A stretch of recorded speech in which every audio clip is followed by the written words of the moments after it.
gamers. Today we'll be talking about a topic that I get asked once in a while on how to improve or even how to become a pro gamer. So I'm gonna give a few examples, few things in general, not necessarily in AoE4, but maybe in League of Legends, Counter-Strike, other games, and we're gonna talk about specifically AoE4 related things. So you wanna be a pro player, now what? What do you do? What are the steps that you need to take? I think number one thing, as someone who has played a few games at a pro level and who has played a lot of games at decently high level and knew my way how to get there, even though the games were different genres, this is my opinion on the things that are super important and the things that you should be focusing on.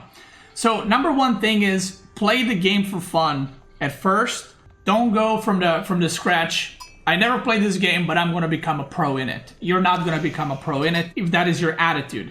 First, you need to love the game, because if you do truly want to become a pro player in a video game, you will need to spend hundreds and hundreds and hundreds of hours in that game. And if you're not genuinely enjoying that game, if you're not actually having fun in that game, that will become very tedious very quickly, which will cause you to quit the game even faster or just get very frustrated with the game super early on when you should be enjoying it and you should be having fun. So never go into it as, I'm going to become a pro player. I never even tried it. I don't even know what it's like playing this game for 8 hours in a row. Number two, how skilled in the game is very important to you trying to become pro in the game. How skilled you were in the previous games that you've played. So an example of this, if you have played Sims your whole life, and now you want to become a pro player in an RTS game, all of a sudden, and you have no prior RTS experience and you don't have any multiplayer experience, well, you're going to be struggling quite a bit to the point where I don't think you even have a chance to become a pro player. I think becoming a professional player in a video game takes a very, very long time. It's not just playing that game for a year or two or three. I think prior experience in other games will also help you get there by just understanding how specific genre of game works, understanding playing long hours, playing at a competitive level, even if it's a completely different genre, playing of 4 hours at a time, and so on and so forth. So if you were good in previous games, especially if it's within the same genre, your kind of path on becoming a pro gamer in the game that you want to play will be a lot easier. So for example, I was a pro in StarCraft 2. I will have a lot easier time becoming a professional player in other RTS game compared to someone that has never played an RTS game professionally, just because of the mindset, the way your mind works, the way your brain works will matter quite a bit, and it will make that transition quite a bit easier. Now, if you've never been a pro in an RTS game or never played, that doesn't mean you will not be able to reach the level. It just means that you might need a lot longer to get there compared to someone who has previous experience. One thing that I feel like there's a lot of misconception about is a lot of people think that in order to become a pro player or in order to become decently high rated at a video game that you need to become full-time. This is not true at all. So I know a lot of people in the past, 15 years almost of my gaming journey, people have asked me, oh, should I quit school so I can try to become high level? And I would be like, oh, what league are you? And they would say, I'm gold. And I was like, do not quit university, do not quit your job. And they're like, but why? I'll be able to put in more time. And I'm like, these are real conversations that I've had. And I'm like, listen, if you are studying or if you're working, you can still get to decent level. That level might not be top level player, but if you're looking at bronze, silver, gold, platinum, diamond, and conqueror, for example, in AoE4, even if you're not playing full time, if you're playing a couple of hours a day, not even every day, you can still get to the conqueror rank. You're not going to be a pro player, but you can still get there. So the question of, should I just quit everything in my life and commit to pro gaming when I'm like silver or gold or platinum? No, you should not. You should keep doing what you're doing, and this should be your side thing to see how far you can get without committing 8+ hours a day. One thing that people need to be aware of is the amount of hours in a day that you need to commit in order to become a pro at any game. Now, this doesn't matter if it's a shooter game, MOBA game, an RTS game, or whatever other genre game there is that you want to become a pro player. A lot of people severely underestimate how much time you need to be playing a game to become a pro player. Being a pro player is great. You know, you get to, depending how successful you are, right? You can live off of it, you can travel, you play in tournaments, people have fans, and that's all cool. What a lot of people don't see is the amount of hours you need to put into practice. You need to commit to losing a lot of parts of your life in order to be able to play that game as much as possible so you can get as good as possible so that you can actually win things. The amount of hours for strategy games, for RTS games, and I'm pretty sure this goes for other competitive games, whether you're playing Valorant or Counter-Strike, League of Legends, Dota, StarCraft, AoE 2, AoE 4, you need to put a minimum, once you commit to full-time, you need to put a minimum of 8 hours a day. And I'm talking 8 hours a day of playing the game, not even discussing, thinking about the game. To give you guys some perspective, when I was playing StarCraft 2 full-time, I would be playing about 8 hours a game, 8 hours a day, and then I would also be thinking about a game for another hour or two, things I could do better, kind of go through the games in my head. Same thing with AoE 4. When AoE 4 released, I played about 10 hours a day and then watched replays or whatever else for 1 to 3 hours a day extra on top of it. So the amount of hours you need to commit to practice and to become a pro player is quite severe, and obviously the more competitive game it is, the more amount of hours you will need to put in. I'm sure there's some game with 100 players and you can probably put in 2 hours a day and become a top player, but if we're talking about games where there's esports and there's tournaments and there's money to be made or earned, you're gonna need to put in a lot of hours. Another thing that people don't realize is playing games is great, playing games is fun, but once you're trying to become a pro player, it is still fun and it can still be fun, but whenever you're playing a game for fun and you lose a couple, you can be like, you know what, I'm just gonna take a break, I'll play another day, I'm just gonna go play something else. If you're truly trying to become a pro player, once you go full-time, sometimes you'll have days when you lose 6 hours in a row straight. You just lose every single game, nothing's going your way, but you need to keep going and you need to keep playing. Sometimes you'll wake up and you don't feel like playing at all. You just don't feel like it, you know? Sometimes you have days where you wake up and you're like, I want to play World of Warcraft, or I just don't want to be on computer. Yes, you can have days off, but the more days off you take, the longer this process is going to take. So you kind of want to commit as much as possible, and even on the days you don't feel like playing, you should still try your best to do so, or at least analyze your games, analyze your replays, what you did wrong, what you can do better. Next thing, watching replays and analyzing mistakes, like I just mentioned, is extremely important part of this. So training to become a pro player in a video game is not just about playing 8 hours a day or playing 10 hours a day. It's also, in order to improve, you need to understand the games that you're losing, why you're losing them. So I'm sure there's some players in the chat like this. I'm sure you know some players that are just playing some game 8 hours a day, but they're not improving at all. They're still Gold League or Platinum League. I'm sure you have friends like that who are playing MOBA or shooter games. They've been playing for 5 years and they're still same league and they're not improving at all. That is because they're just queuing non-stop. They don't really care about improving. They're just playing the game over and over. They don't stop and say, I did pretty bad at this point in the game. What could I have done better? They just queue up another one and they don't realize what they could do better. So analyzing your replays, understanding why you lost is extremely important and something that you need to get used to compared to your normal gaming. When you're just playing games, you're having fun, you lose, you go next, and that's it. You need to, every time you lose a game, no matter the genre, you need to understand why you lost before you go and play the next game. Because if you lose and you don't get what happened and you go next game, you just wasted, 10, 20, 30 minutes of your life in that game because you didn't learn anything there. You just played another game. And then if you lose the next game, you didn't learn anything there if you don't truly understand what happened, what you could have done better. This also goes with the time investment. You should take as less breaks as possible in your pro gaming journey. So that means most players that I know that are top in RTS, they basically play 7 days a week for months on end. And when they do take a break, it's like they take a break for 7 to 10 days, but they still play a game here and there just to kind of keep their mechanics going and not forget everything, or they even still watch games. So you're never truly having a break where you're just not doing that game or you're not practicing at all, and even if you are getting back to it, you will feel it. I'm sure that you know, even as a casual player, if you ever played RTS game or MOBA game and you take a week break, you come back and you're like failing everything, right? This also happens quite severely at the pro level. Just because pro players are good at what they're doing, that doesn't mean that they can take extended breaks, come back, and you know they're good as new. That doesn't happen. You're rusty. You need like a day or two to kind of get back into it, stuff like that.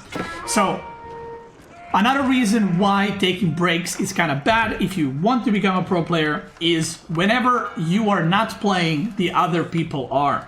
You're not the only person that's attempting to go pro. There is thousands of, in some games, hundreds of thousands of players that are trying to do the same thing you are.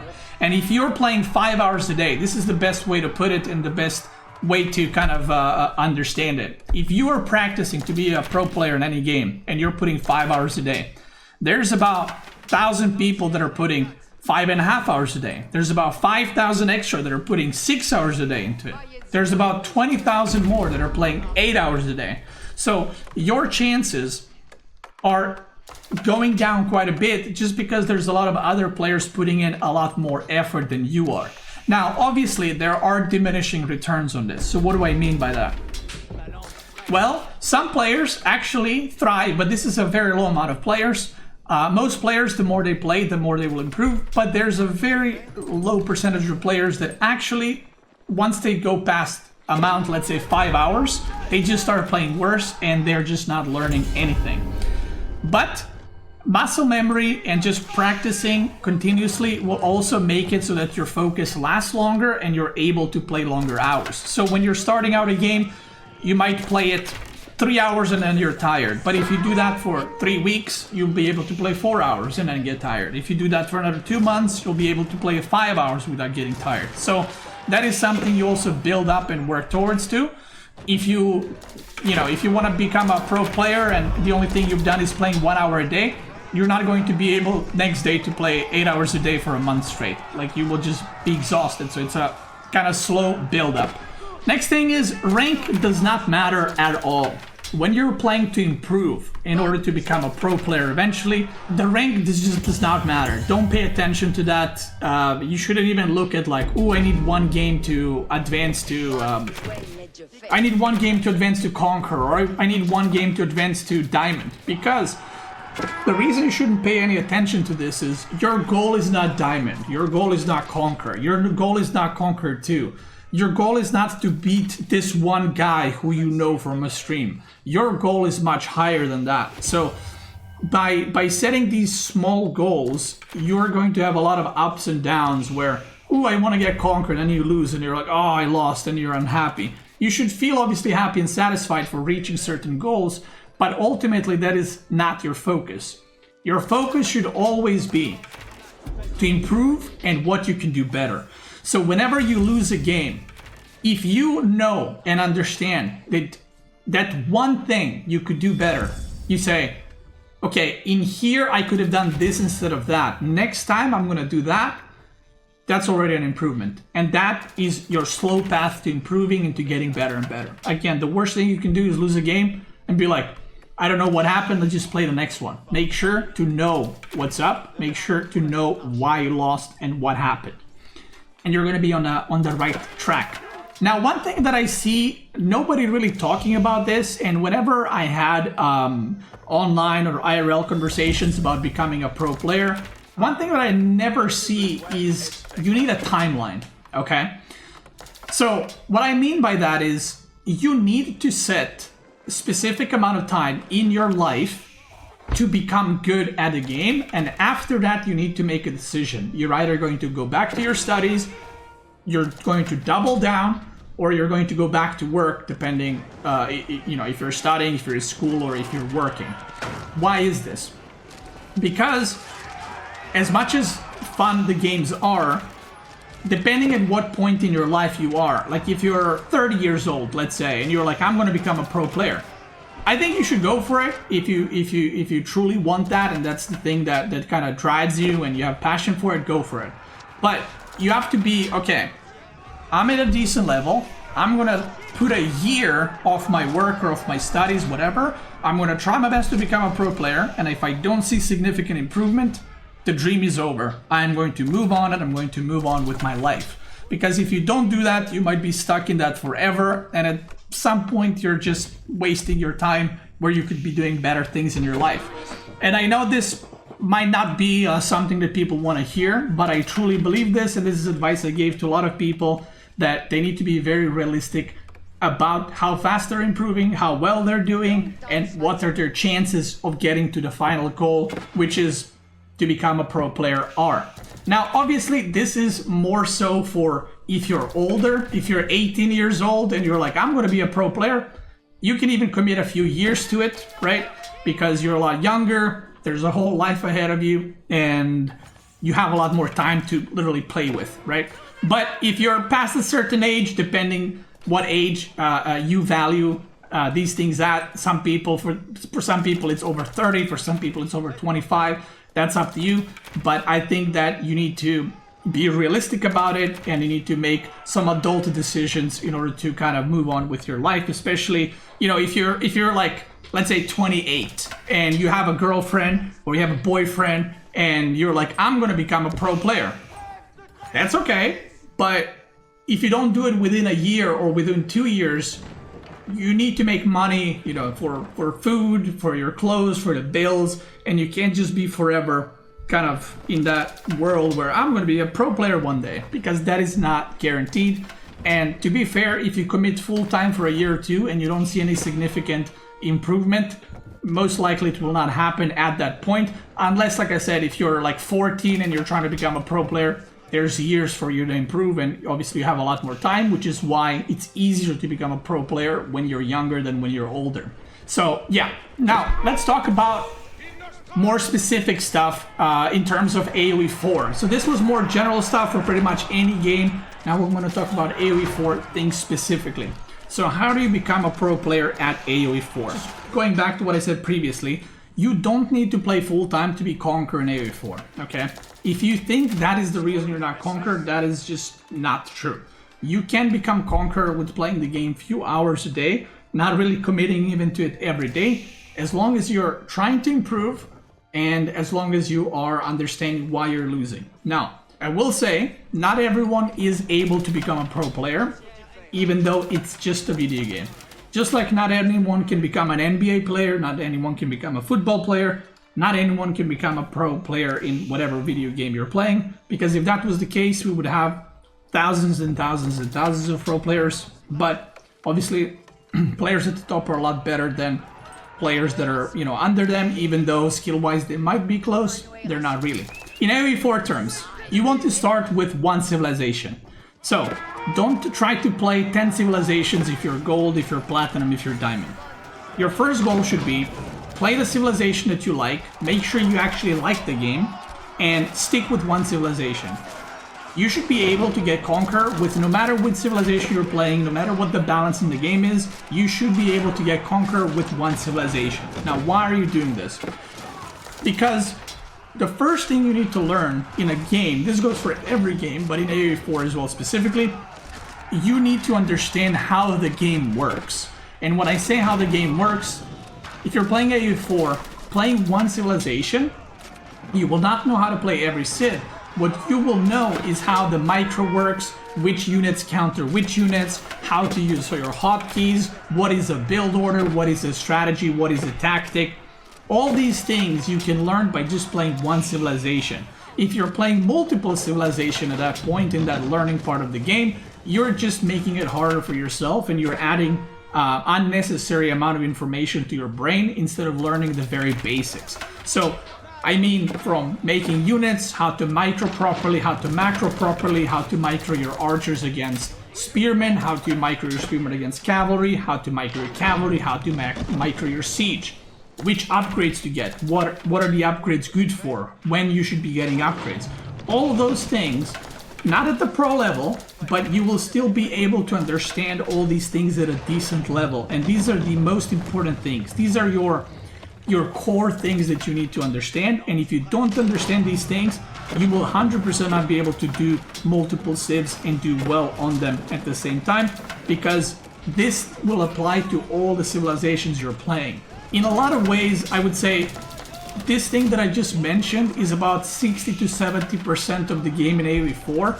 The other percentage that you have is like drafting and playing different civilizations. And this is why the top pros in AoE4 are able to play a lot of different civilizations. Yes, they're different. Yes, they're hard. Yes, you need to learn a lot of things. But at the same time, a lot of the civilizations can be played somewhat similarly in terms of how the game works and understanding the game. So play one civ until you get pretty good understanding of the game, and I would even say play one civ until you're conquer at the very minimum.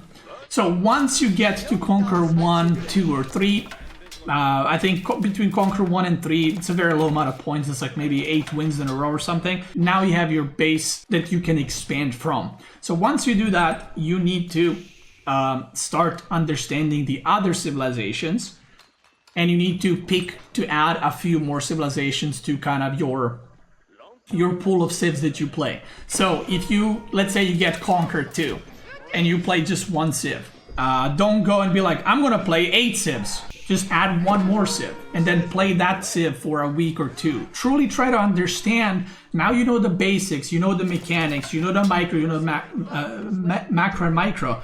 Now try to expand on what does it feel like to play a different style of civilization. So for example, if I played only French, and now I understand feudal aggression, I understand cavalry, archer micro, I understand how to put pressure on the map, I understand how to be active on the map. That's what you learn with French. You shouldn't go and learn JD. It's the same thing. You're not really adding too much. What you should try and do is you should try to learn a civ that is different. So my advice would be, next you should learn English, or you should learn Byzantine, civilizations that are more infantry focused civs or archer type civs.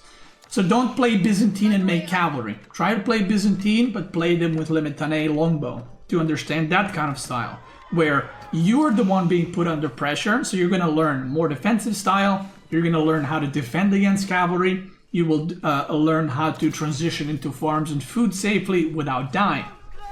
And once you have those under control, then you can say, okay, let's learn a castle rush civ. So then you will learn HRE or Ayubid or Jushi's Legacy, any of the castle rushing civ. And once you do that, now you know 3 civilizations, right? You spend, couple of weeks, days on each one of those civilizations. You understand how to play these different styles. Now, whenever you play against those types of civilizations, your knowledge has just massively increased, because not only you knew how to play French versus HRE, but now you also understand HRE better. So when you play French again, you will be a lot better against HRE as well, right? It goes both ways, because you see what are the weaknesses of strengths and of each civilization. So now that you got those different types of civs kind of down and you understand them a little bit better, you're not pro with them, but you understand them a little bit better, you have 3 civs that you know. Now learning JD, and if you know Byzantine, learning English, and if you know Abbasid, learning Ayubid, is not that big of a jump anymore. Like, you're not going from here to there, you're just going from here to there. There are some differences, right? Some of them have different unique units, but you kind of understand what your goal is with a castle rush civ, what your goal is for aggression, what your goal is for playing 2 TC or playing defensive in general. And learning other civs will become a lot easier from then on out, knowing multiple playstyles. Now, of course, you could go the other route, which is if you played French first, you can learn JD, and then you can learn all the knight civs first, right? So that you have a bigger pool of civilizations, but you're more or less playing the same thing, right? So it will not really expand your knowledge as much. It will expand your civilization pool. This is where, once you learn a couple of civilizations, you need to start working. And by the way, in order to become a pro player, you don't need to know every single hero if you're playing MOBA, or you don't need to know every single position if you're playing a shooter. Just like you don't need to know every single civilization if you want to become a pro in AoE4. Even pros don't know how to play every single champion or civilization or style, and that's completely okay. It's okay to be really good at some things and be pretty decent with other things. So you don't need to learn 18 civs. You can probably get away with a lot less. Now, you need to start working on specific things at this point. Apart from learning the civilizations and understanding more and more civs, understanding more and more mechanics, what you need to do is start understanding better why you're losing, and you need to get better at working on the things you are lacking. Super simple example. You're playing English, and every single game you play against French, you lose the first villager. This is a very obvious example. Every single game you play, the first knight comes in and you lose a villager.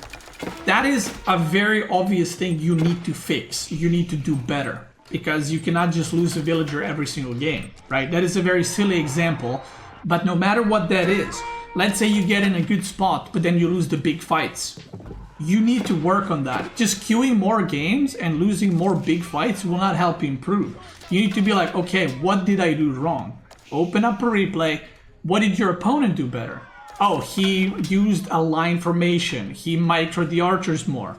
I ran my cavalry into spearmen. You need to focus on these things specifically in order to be able to improve, because just like a replay analysis, overall, you can't just queue up the next game and continue losing the other games the same exact way. You need to understand, okay, what can I do better?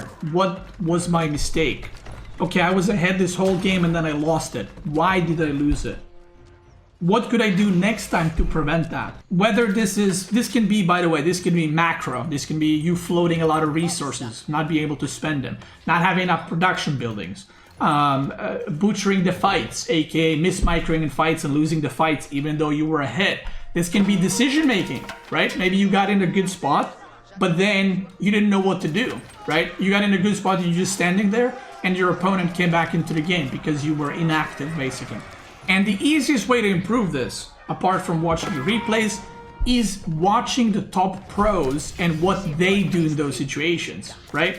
So, if you see a player that is very good in micring and in fighting, if you're terrible at fighting, just watch a pro player that's very good at fighting, see what they're doing better compared to you, and implement what they're doing into your games. If you're bad at micring, maybe host one of those maps where you can make a bunch of units and play custom games against someone where you're just constantly micring. Have specific practice for that kind of thing in order to improve it. Because again, this is a thing that's going to be very important. So you just queuing up another game is not necessarily going to help you. Sometimes, even the pro players or on the way to being pro, sometimes you need to improve specific thing. I know some players that used to have bad macro with continuously making villagers when there's stuff happening. So what they would do is they would go into the game, constantly move their cavalry around, move villagers around while trying to keep up with the villager production. And once you do that for hour, 2-3 hours, just focusing on that, a lot of that will transition into muscle memory, so you don't have to actively think about it. Just giving an example. Now, once you get to Conquer, I would say you should start participating in tournaments. Now, you're not going to win a tournament. You're not even going to place top 32 in a tournament or top 16, whatever. Why should you play in tournaments then? So this is what a lot of people I've seen go. They go, why would I play tournaments if I can't win them? Most players in any game are not able to play tournaments, but they're still playing them.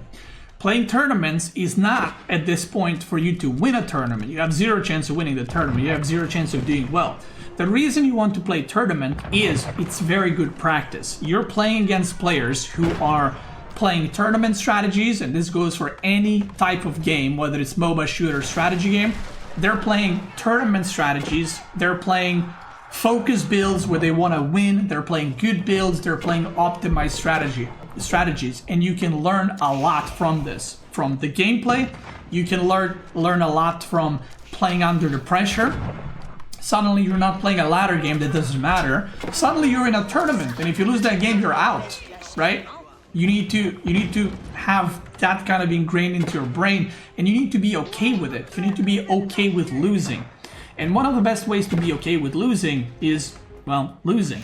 So play tournaments, get that tournament experience. You've probably heard this many times, but a lot of players are very good at what they're doing and at the game they're playing. and then they go to a tournament and they completely fail. That is because they lack tournament experience. So even though you have no chance of doing well in tournaments, you should still play them in order to gain that tournament experience, improve, understand the tournament setting, understand sometimes having to play long hours, sometimes having to play awkward hours, because not everything is going to be perfect. So I think that is very, very important. And specifically in AoE 4, you will learn to play on different maps. You will learn how to play against different civs. You will learn how to play against players that are specialized in one civ or one type of style. You will learn how to do the map drafting, civilization drafting, and then you will get a better understanding of all that combined just by participating in some tournaments and getting that experience. And the more you play, the better you will be at it. This is a trap that I see a lot of players fall into. Don't try to reinvent the wheel. Okay, let's say you're Conqueror 3, 1.6k, 1.7, 1.8. I see this a lot in AoE 4. Players get to 1.67k rating and now they're like, you know what? I'm not gonna play French with knights. I'm gonna go triple TC spearmen into crossbows. Don't do that.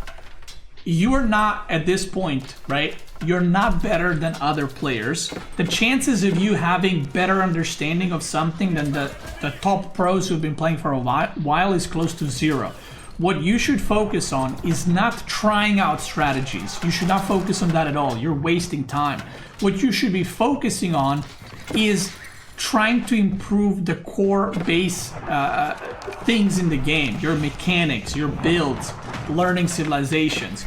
I think if you are not near the top or semi-pro, you should not try to play civs different way, because while that is cool and can get you a couple of free games on the ladder and you'll get a couple of wins because players are aware, the moment you get at the top level, we've all played against all kinds of different weird strategies, and you will probably get smacked and you will realize, oh, that's why they're not doing that strategy, because it's not good against top players. So stick to playing what is the meta. Don't try to be too too spicy with it. Just practice, focus on that. My advice is to basically, once you reach that level, whenever you're not sure how to do something, just copy what the pro players are doing. I have done this in every single game, and this is the fastest way, in my opinion, to improve. You're not sure how to do something? Watch a top level player play that civ. You're not sure how to play a matchup? Watch a replay from a top player playing against another top player in that matchup and see what you can learn from it.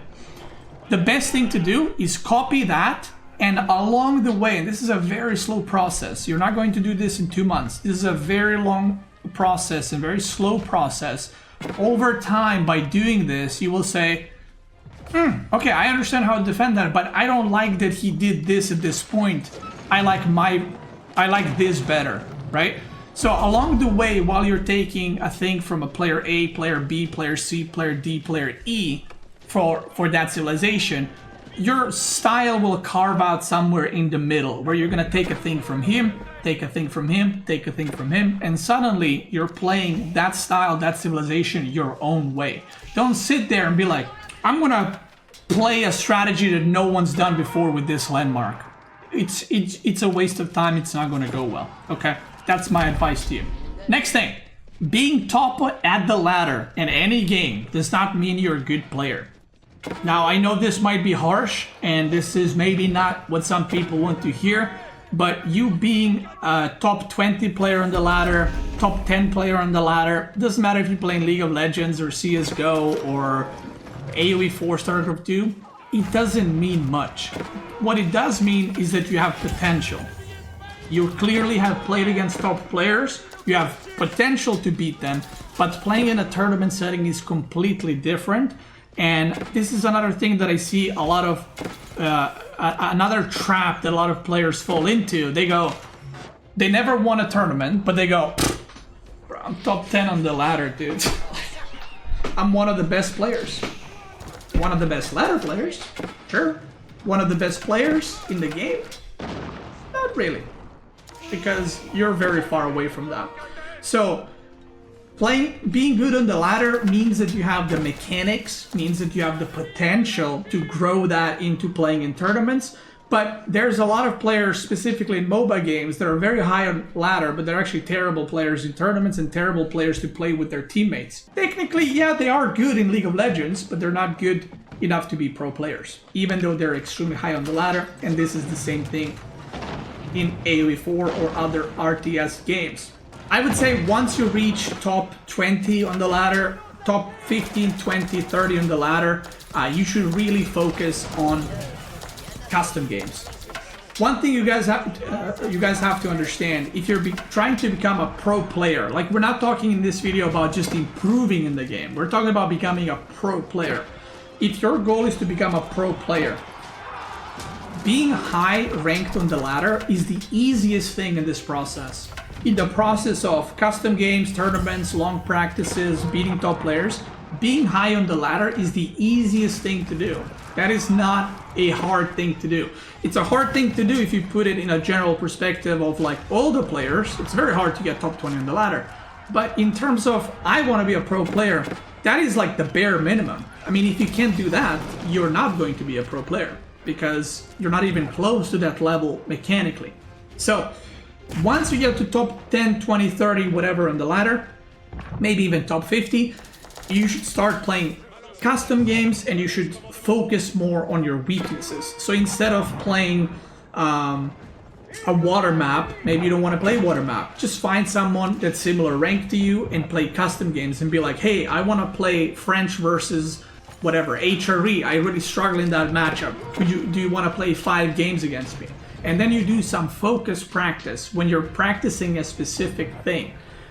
Whether that's a civilization, you're learning a civilization, whether that's I'm practicing this style where I'm aggressive, but then I rush castle, whatever it is, you can do a focus practice where you can quickly crank out games. You don't need to wait for ladder queues, you're just playing one game after the other.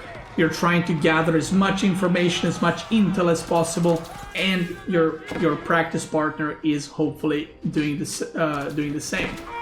Next thing, the ladder at that point, once you reach top 20, 30, should be a filler in your day. What I mean by that is you should be mostly doing custom games. Ladder should be for the times where you don't have anyone to play with in custom games. So instead of you just waiting for someone or going AFK or playing another game, just play a ladder game. You know what I mean? Just play a ladder game to kill some time. Maybe try something new on the ladder that you wanted. That's it.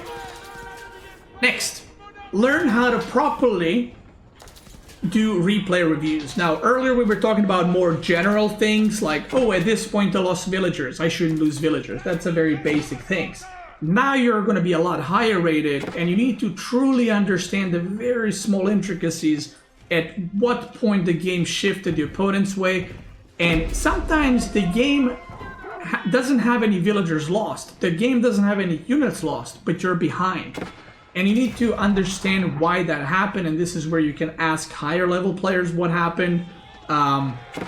Example, you went 2 TC English, you played against Abbas at 3 TC. This is a very simple example, but if you went 2 TC, opponent went 3 TC, he doesn't need to kill any of your units. He's just going to win that game long term because you let him get away with extra greed.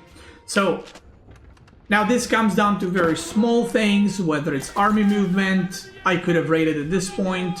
I should have known that he will run out of gold at this point. I can pressure his deer at this point.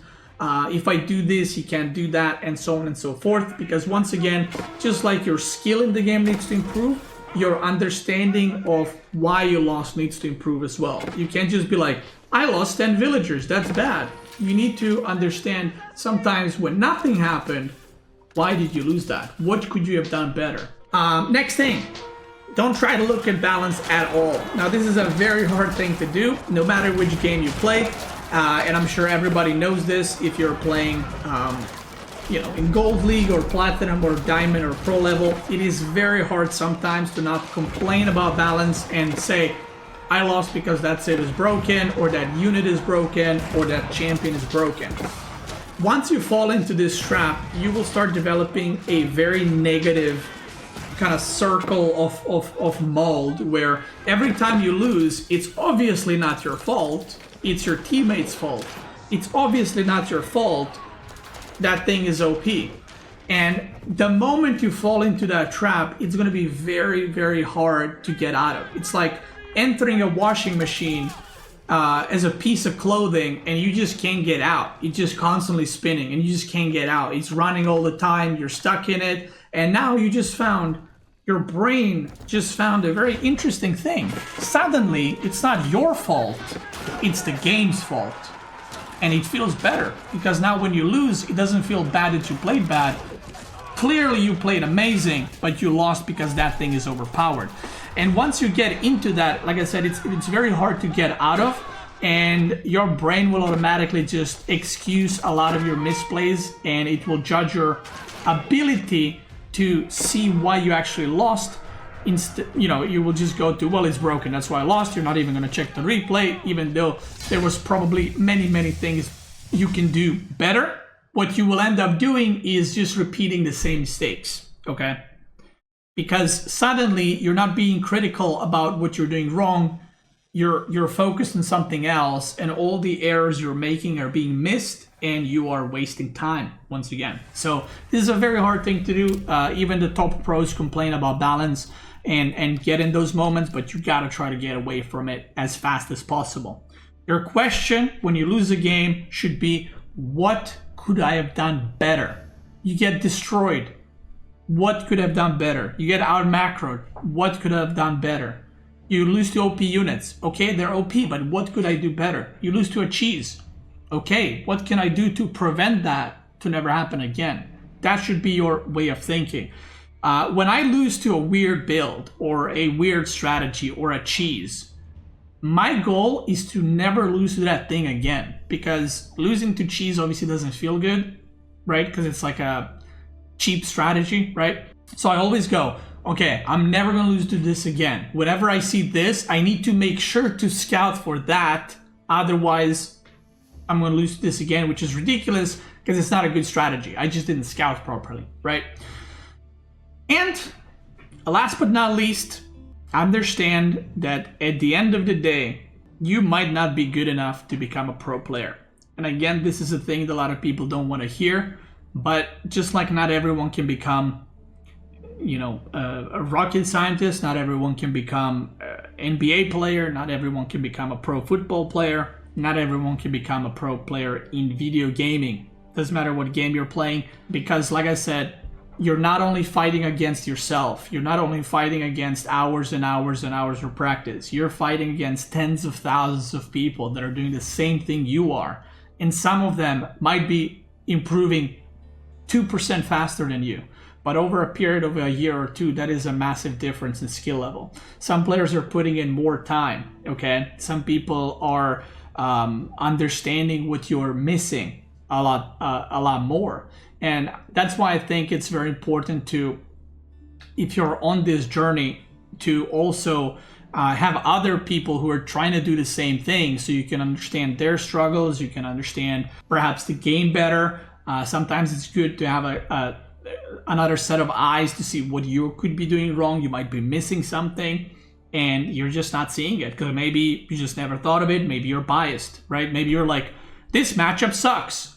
I always lose in this matchup. And then that's in your head. Like in your head, that matchup is unwinnable. And then someone else is like, well, actually, I have a pretty good win rate by doing this, right? And if you don't have that someone to give you their opinion, you might just always be stuck with the wrong mindset or the wrong opinion of that matchup, and you don't try to improve because in your brain, that matchup is cooked. You can't win, so you don't analyze it anymore. You just go, that's a loss. There's no point investing my time into it. You just go next, right? Which is, again, a mistake. So, how long does it take to become a pro player? Now, this has been a discussion that I have had too many times on Twitch and IRL. How long does it take? And what are my chances of becoming a pro player?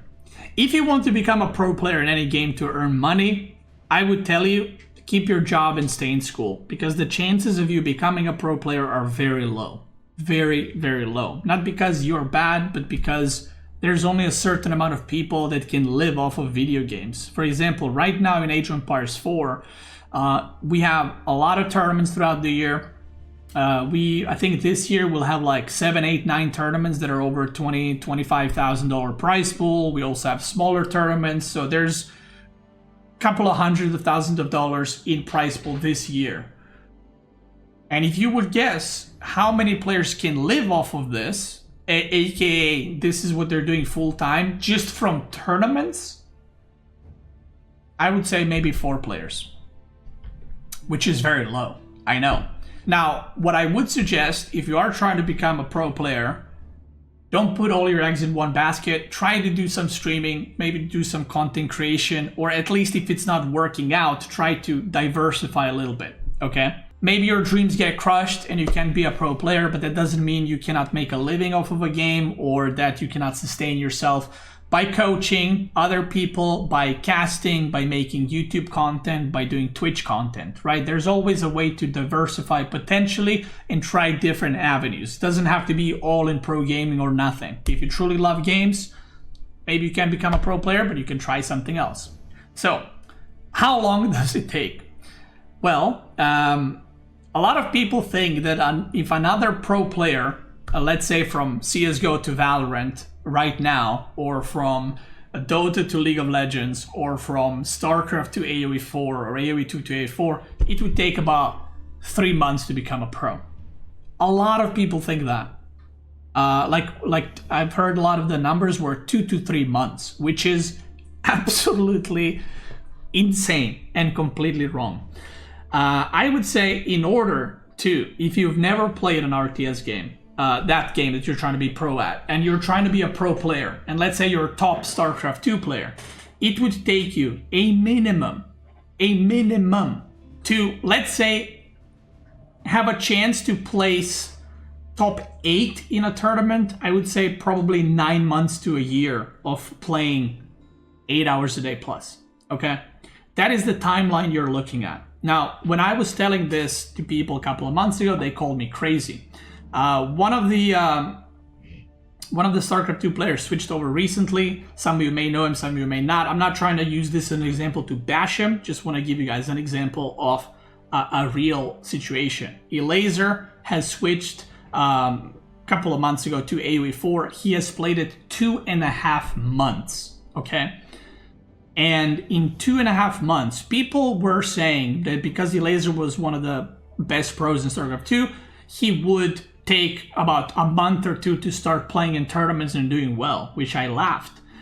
Elaser in 2.5 months of playing for about 8 hours a day. So he has played about 500 to 600 hours of AoE 4, has reached rating of 1600/1700, which is Conqueror 3, but far from the pro level player, and he has only played, I think, 3 Civilisations.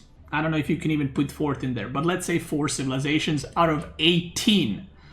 And to further show, Elaser and I have played a match where he had a map hack, full vision of the map on in an RTS game, and he lost 3-0 in, I think, 10 minutes was each game, with like 0 chance of winning. So the skill difference between where Elaser was 2.5 months in and the chances of taking a game off of me, not beating me in a tournament, just a game off of me, was months and months and months away, okay? And that is simply because RTS games take extremely long time to learn everything there is about them. There's a lot of small interactions, a lot of intricacies. So if you're looking to become a pro player and you think, oh, a couple of months and I'll do it, you're not going to do it. And if you think you'll do it, you can be my guest and become the world's first player to become a pro player within 3 to 6 months of switching to that game.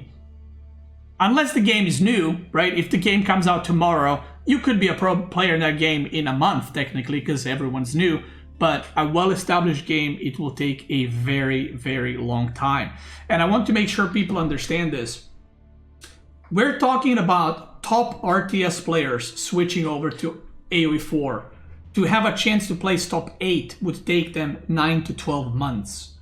for an average Joe that is like right now diamond and he wants to become a pro player, it would take him way longer, because a lot of the pro RTS players have a lot of mechanics, a lot of mechanical skill, mechanical movement, understanding of RTS games, how the economies work, where to attack, and so on and so forth from their previous games. If you're not a pro player in a different RTS game, that path for you will take a lot longer. Okay, that's why I always say never play a game and be like, I'm going to be a pro.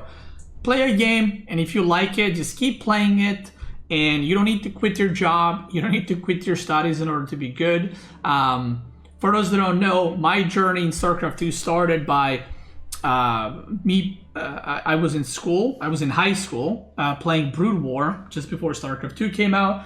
Then I went to university for electrical engineering, and I still went to the university. I did the exams, and I played StarCraft 2 at the same time, and I placed, I think I was top 50 on European ladder. And then I decided, you know what? I feel like I'm decent enough, so I'm going to make the full switch.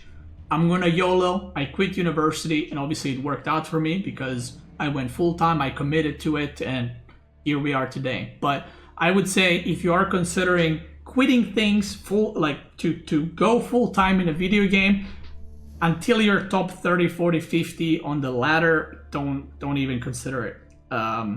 Obviously, some games like MOBAs and shooters have a lot more players. So maybe quitting at a top 200 would be a good decision as well, because there are 5v5 matches, right? So maybe quitting at top 200, top 250 would be, I guess, similar to quitting top 50 in an RTS game. But if you can't reach that by playing few hours a day, then road to becoming a pro player will be pretty rough. And last thing is, if you truly want to go down this path, be prepared to sacrifice a lot of your friendship time, a lot of your relationship time, a lot of your family time, a lot of your other hobbies time, because this will take crazy amount of time, because it is not a start at 9, finish at 5, and you're done for the day. There's always something to learn, there's always something to watch, there's always something to do. So in my personal experience, you're never truly off. Like if I were to end the stream now and I go chill, like there's going to be a strategy that pops in my mind, or I'll think about a game I played today, or I lost today, or what I could do better, or something I want to try next time. So it is never truly, you're never truly off. You're constantly thinking about the game, discussing it, and so on and so forth. And we're not even going to go into, losing tournaments and all that, because that's a whole different story, that you need to be able to deal with losses, take as much as you can from them, and just move on. And one thing I always say, winning actually doesn't make you improve almost at all. Every loss is way better value in improving than any win. Sometimes when I play tournaments, if I'm practicing and I go like 10-0 in practice, I get a little bit worried. And I'm not even joking, because I go, okay, well, what if someone is doing something that I'm not aware of, and I'm just very confident in it, I'm winning everything, and then I'll play them and I'll lose to something. So I'm trying to see, what am I missing? Because this can't be it, right? You get a little bit paranoid. So whenever I'm losing, I always feel like, okay, there's a lot more I can do. There's a lot more I can improve. Sometimes winning too much kind of leaves you like maybe overconfident, and it slows down your progression, because you're like, well, I'm doing everything perfectly. I don't need to do anything, I'm doing the best I possibly can. So yeah, it is a never-ending book. And like I said, even once you become a pro player, by the way, at the end of all that, the grind doesn't stop, because then you've been fighting against Joes and Schmoes, in Platinum, Diamond, Conquer 1, 2, and 3. Now you're fighting against top pros who have RTS experience of like 20 years. Like both me and Marine Lord, Vortex, Lucifron, whoever else, I'm not going to name every single player. We have RTS pro player experience for like 15, 20 years. So now you're not only fighting against how many hours you're putting in, you're fighting against all that experience, all the tournament experience as well. And in order to catch up to us, you actually need to put same or more time into the game to catch up, because you're not going to catch up by playing less, I can tell you that. So that's it. It's a long video, but I hope you guys learned how to become a pro player in any game, but more specifically in Age of Empires 4. And I hope you guys learned something new. I hope you found this interesting. It's a topic I've been wanting to discuss for a while. That's it. If you're watching on YouTube, thank you so much for watching. Check me out on Twitch. I'm probably live right now. If you're watching on Twitch, let's keep going.